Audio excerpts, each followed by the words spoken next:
स्वागत है आपका SKPCS एकेडमी में। पुलिस की तरफ एक कदम और बढ़ाते हैं। ये करंट अफेयर से संबंधित कुछ महत्वपूर्ण पॉइंट्स हैं। ये कुछ नई पुस्तकें हैं और उनके लेखक हैं, तो इनको आप ध्यान रखेंगे। नए भारत का सामवेद, ये पुस्तक लिखी है पूर्व राष्ट्रपति रामनाथ कोविंद जी ने, और इस पुस्तक में मोदी जी द्वारा दी गई स्पीचों का वर्णन है। जितने इम्पोर्टेंट स्पीच उन्होंने दी हैं उन सभी को इसमें समाहित किया है। Exam Warriors, Sakshi Bhav, A Journey, Convenient Action, Jyotipunj, Social Harmony, ये सारी पुस्तकें प्रधानमंत्री नरेंद्र मोदी जी द्वारा लिखी गई हैं। लेकिन जो साक्षी भाव पुस्तक उन्होंने लिखी है वो हिंदी कविताओं का संग्रह है। अ जर्नी, ये जो पुस्तक लिखी मोदी जी ने, ये गुजराती भाषा में 67 कविताएं हैं इसमें, और जब वे मुख्यमंत्री थे गुजरात के उस दौरान इसको लिखा था। कन्वीनियंट एक्शन, ये उन्होंने जलवायु परिवर्तन पर लिखी है। तो ये सारी पुस्तकें किसने लिखी हैं? प्रधानमंत्री द्वारा लिखी गई हैं। अजय टू योगी आदित्यनाथ, ये पुस्तक लिखी है शांतनु गुप्ता ने, और योगी आदित्यनाथ वर्तमान में उत्तर प्रदेश के मुख्यमंत्री हैं। गोरखपुर जिले से संबंधित हैं। गोरखपुर किस नदी के किनारे है? राप्ती नदी के किनारे है, और राप्ती नदी का पुराना नाम अचिरावती नदी है। कुछ और पुस्तकें देखें। यादें, यादें और यादें, ये पुस्तक लिखी है पुष्पा भारती ने। ये मुरादाबाद में इनका जन्म हुआ है, और अभी हाल ही में इन्हें 33वां व्यास सम्मान 2023 दिया गया है। इसी रचना के लिए मिला है। किसके लिए? यादें, यादें और यादों के लिए। ढाई आखर प्रेम के, ये भी इन्होंने लिखी है। सरस संवाद, सफ़र सुहाने, सुभागत, ये सारी पुस्तकें किसकी हैं? पुष्पा भारती ने लिखी है। मुझे पहचानो, ये उपन्यास जो है संजीव ने लिखा है, और इसी रचना के लिए इन्हें 2023 का साहित्य अकादमी पुरस्कार दिया गया है। रेक्यूम इन रागा जानकी, ये अंग्रेजी भाषा में लिखा गया उपन्यास है, और किसके द्वारा लिखा गया है? नीलम शरण गौर के द्वारा, और इस रचना के लिए इन्हें भी साहित्य अकादमी पुरस्कार मिला है।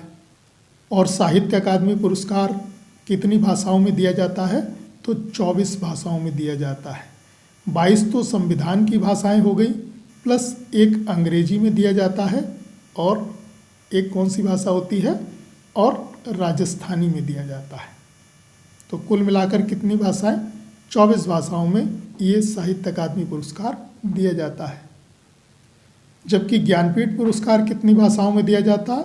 वो 23 भाषाओं में दिया जाता है। 22 संवैधानिक भाषाएं और एक अंग्रेजी। अरविंद पानगड़िया, इनके विषय में ध्यान रखिएगा। 16वें वित्त आयोग के नए अध्यक्ष बनाए गए हैं, और इनका कार्यकाल 1 अप्रैल 2026 से शुरू होगा, 5 वर्षों के लिए रहेगा। इमैनुअल मैक्रों, ये फ्रांस के राष्ट्रपति हैं, और 75वें गणतंत्र दिवस पर ये मुख्य अतिथि के रूप में आ रहे हैं 26 जनवरी 2024 को। संविद गुरुकुलम गर्ल्स सैनिक स्कूल, ये वृंदावन मथुरा में खोला गया है, और हाल ही में रक्षा मंत्री राजनाथ सिंह ने 1 जनवरी 2024 को इसका उद्घाटन किया है। डेजर्ट साइक्लोन युद्ध अभ्यास 2024, ये भारत और यूएई के मध्य राजस्थान में हुआ है, और ये एयरफोर्स का युद्धाभ्यास था। मोढेरा सूर्य मंदिर, अभी सूर्य नमस्कार हुआ है, और सबसे ज़्यादा सूर्य नमस्कार करने का रिकॉर्ड गुजरात में बनाया गया है। गुजरात में ही मोढेरा सूर्य मंदिर है। ये पुष्पावती नदी के किनारे है, और इस मंदिर का निर्माण भीम प्रथम, ये चालुक्य शासक थे, इन्होंने करवाया था। पराक्रम दिवस 23 जनवरी को मनाया जाता है। सुभाष चंद्र बोस का जन्म दिवस है।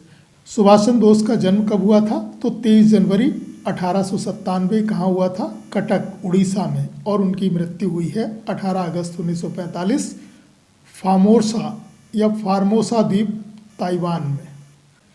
इनके विषय में और ये ध्यान रखना, इंडिया गेट पर जो जॉर्ज पंचम की मूर्ति लगी थी उनकी मूर्ति को हटाकर नेताजी सुभाष चंद्र बोस की मूर्ति लगाई गई है।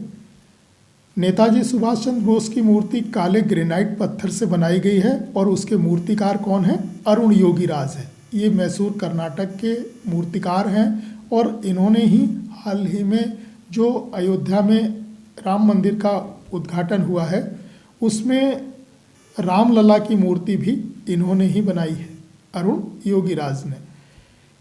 जर्मनी के एडोल्फ हिटलर, इन्होंने नेताजी कहा था, किसको? सुभाष चंद्र बोस को। जबकि रविन्द्रनाथ टैगोर ने नेताजी को क्या कहा? देश नायक कहा, अर्थात सुभाष चंद्र बोस को क्या कहकर पुकारा? देश नायक। और दिल्ली चलो का नारा ये 1943 में दिया गया था। मिस यूनिवर्स 2023 अर्थात ब्रह्मांड सुंदरी 2023 कौन बनी? निकारागुआ की शेनिस पलासियोस। निकारागुआ की राजधानी भी ध्यान रखना मानागुआ है। अच्छा, इस मिस यूनिवर्स 2023 में भारत की तरफ से हिस्सा लिया था श्वेता शारदा ने। एरावत क्या है? एरावत भारत का सबसे तेज सुपर कंप्यूटर है वर्तमान में, और वर्तमान में दुनिया का सबसे तेज तो फ्रंटियर है। विश्व का सबसे तेज सुपर कंप्यूटर फ्रंटियर, और कहाँ का है? अमेरिका का। भारत में सबसे पहले 5G सेवा किसने शुरू करी? एयरटेल कंपनी ने 1 अक्टूबर 2022 भारत के 8 शहरों से इसने शुरू की थी। मिराई ये भारत की पहली हाइड्रोजन ईंधन से चलने वाली कार है। और कभी प्रश्न आए भविष्य का ईंधन, तो हाइड्रोजन ईंधन उत्तर होगा। एशिया की सबसे बड़ी सौर ऊर्जा परियोजना मध्य प्रदेश में लगाई गई है। कहाँ पर? रीवा में। और कितने मेगावाट की है? 750 मेगावाट की है। तो ये करंट अफेयर से संबंधित कुछ महत्वपूर्ण पॉइंट्स थे, इनको आप एक बार देख लें। धन्यवाद।